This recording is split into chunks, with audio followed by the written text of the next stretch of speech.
ቸር አገልጋይ ማነው ለንጉሥ የታመነ መክሊቱን ያልቀበረ አትርፎ የከበረ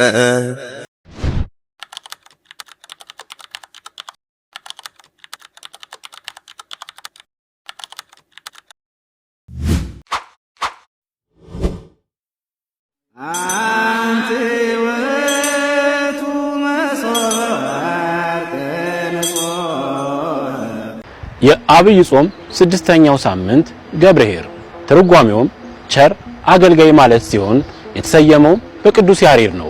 በዚህ ሳምንት ለሰው ሁሉ ጸጋ መሰጠቱን ሰጪውም እግዚአብሔር አምላክ መሆኑን ቅን አገልጋዮች ስለሚቀበሉት ዋጋ፣ ክፉ አገልጋዮች ስለሚደርስባቸው ፍርድ ይሰበካል። ወደ ሌላ አገር የሚሄድ ሰው ባሮችን ጠርቶ ያለውን ገንዘብ እንደሰጣቸው እንዲሁ ይሆናልና ለእያንዳንዱ እንደ አቅሙ ለአንዱ 5 መክሊት ለአንዱ 2 ለአንዱም 1 ሰጠና ወደ ሌላ ሀገር ወዲያው ሄደ። 5 መክሊትም የተቀበለው ሂዶ ነገደበት፣ ሌላም 5 አተረፈ። እንዲሁም 2 የተቀበለው ሌላ 2 አተረፈ። 1 የተቀበለው ግን ሂዶ ምድርን ቆፈረና የጌታውን ገንዘብ ቀበረ። ከብዙ ዘመንም በኋላ የእነዚያ ባሮች ጌታ መጣና ተቆጣጠራቸው። 5 መክሊትም የተቀበለውም ቀረበና ሌላ 5 መክሊት አስረክቦ ጌታዬ ሆይ 5 መክሊት ሰጠኸኝ ነበረ፣ ሌላ 5 መክሊት አትርፌ ይዤ መጥቻለሁ። ይኸው ጌታዬ። ጌታውም መልካም አንተ በጎ ታማኝ ባሪያ፣ በጥቂት ታምነሃል፣ በብዙ ሾመሃለሁ፣ ወደ ጌታ ደስታ ግባ አለው።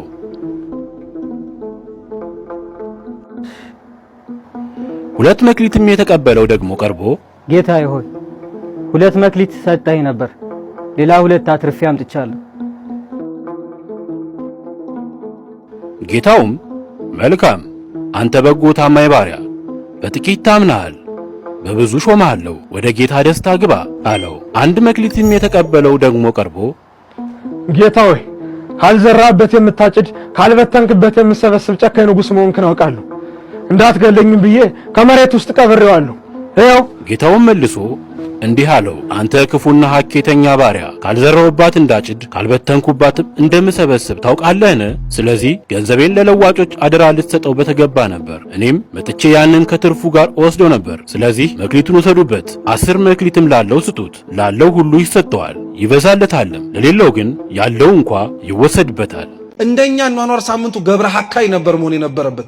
ታማኝ ያሉንን ባሪያዎች ነን እኛ ሁላችንም። ለራሳችን ጥቅም የእግዚአብሔርን ጸጋ መሸጥ ከጀመርን፣ ለራሳችን ስጋ ለራሳችን ሆድ በእግዚአብሔር ጸጋ መኖር ከጀመርን ሰንብተናል እኮ እኛ መንግስቱን ለመውረስ። እርሱማ ሁለተኛ አጀንዳችን እኮ ሆነ። ተቀዳሚው ግን እሱ ነበር መሆን የነበረበት። ያ የመጨረሻውስ በሐኬተኛ አገልጋይ ምን እንዳለ ትዝ ይላችኋል? የሰጠውን እኮ ነው የጠየቀው። መክሊቴስ ብሎ ነው የጠየቀው። ገንዘቤስ ነው ያለው። አይ ስለምፈራህ ክፉ እንደሆንክ ስለማውቅ ከዘራህበት ስለማታጭ ፈራውህ አይሻልም? እስኪ ፈራውህ በሉ። በቃ ፈራውህ አይሻልም? አስደነገጥከኝ፣ ፈራውህ። ምክንያቱም እግዚአብሔር አመጣጡ እንደ መጀመሪያው ስላልሆነ ሁለተኛው ለእያንዳንዳችን ዋጋ ሲሰጠን አመጣጡን አይተን ፈራውህ ብንል ያምርብናል እኮ። ይሄንን አገልጋይ ግን አይታችሁታል? ፈራውህ ብሎ አላቆም። ፈራውህ ክፉ ነህ፣ ከዛ በኋላም ደግሞ ከዘራህበትም የማታጭድ ነህ። ምን አመጣው ሌላው? እግዚአብሔርን በሰጠኸኝ መኖር አቃተኝ ማለት አንድ ነገር ነው። የማይኖር ነገር አይነት አስኖርከን ማለት ግን ምን የሚሉት ነው? እኛ መኖር ስላቃተንና እኛ ትላንትና እንደነበሩት ክርስቲያኖች ተጽፎ ላገኘነው ተመሳሳይ ሕግ መገዛት ስላቃተን የማይኖር ህይወት ነው ማለት ነው። በጣም እኮ ነው የምናሳዝነው እኛ በእውነት። እኛ ልንኖረው ያልቻልነውን ክርስቲያናዊ ህይወት ጭራሽ የማይኖር ነው ማለት ነው። ፊክሽን ነው፣ ምናባዊ ነው፣ በቃ ሐሰት ነው፣ ውሸት ነው ማለት ነው። አይገርማችሁ? እኛው ራሳችን ልንኖረው ባልቻልነው ክርስቲያናዊ ህይወት ደካማነት ሌላው የማይኖር መስሎት እኮ ይሄንን ህይወት ትቶታል። እግዚአብሔርን አፍ አውጥተን እኛም እንደዚህ ሰውዬ እንደዚህ አገልጋይ ሐካችነ ክፉ ነህ ብለን አንናገር እንጂ እኮ አኗኗራችን እንደዛ ያሰኝም እንዴ? አንዳንድ ጊዜ እኮ በጣም ከአቅማችን በላይ የሚመስለንን እንደ አቅማችን የሰጠንን ነገር ፈተናም በሉት እንኳን እኮ ትንሽ ጠንከር ሲልብን አቅማችን እንዳልሆነ መስሎም ሲሰማን እኮ እግዚአብሔርን መልሰን የተናገርንበት ጊዜ የለም? መልሰን የወቀስንበት የለም? እንደው ተናገርክ አትበለኝ እንጂ ብለን ራሱን እግዚአብሔርን የተናገርንበት ጊዜ የለም? እናኛ ገብረ ሐካይ እኮ ነው። ስለዚህ እግዚአብሔር አምላክ ለነዚህ ለሶስቱ ምንም ያላረገላቸው ነገር የለም። አንዱን አሳነሰበት እንዳትሉት አንድ አርጎ የሰጠው አቅሙ ስንት ስለሆነ ነው? መልሱ እንጂ አንድ ስለሆነ ነው። ሁለቱንም አበዛህበት እንዳትሉት ሁለት አርጎ የሰጠው ምን እንደሆነው ነው? እንደ አቅሙ ነው። አምስቱንም አምስት አርጎ የሰጠው እንደምኑ ነው? እንደ አቅሙ ነው። ያለ አቅማችን ያሸከመን ያክል ይመስል እኮ ነው እኛ ግን የታለህ ብለን የምንጠራው።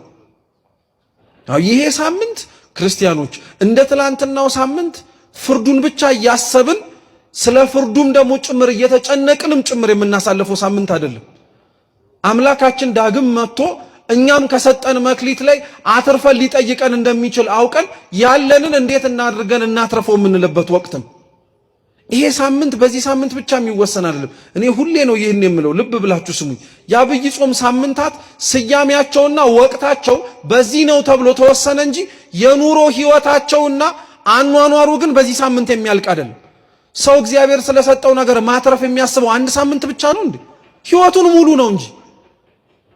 ሌላኛው ሀገር የተባለው የእግዚአብሔር መንግስት እስኪመጣ ድረስ ለኛ ለክርስቲያኖች ትልቁ ራስ ምታት ሊሆነን የሚገባው ነገር ያንን ቦታ እንዴት አድርገን ልንወርሰው የምንችል ስራን እግዚአብሔር ያገኝብናል ብለን ትልቁ ራስ ምታታችን እሱ ነው። ትልቁ ጭንቀታችን እሱ ነው። ትልቁ በዚህ ሳምንት ውስጥ እግዚአብሔር ፊት ቆመን የምንናገረው የሰጠኸኝን አትርፌ እንድገኝበት እርዳኝ እያልን። አለበለዚያማ መኖራችን ምን ትርጉም አለው ታዲያ?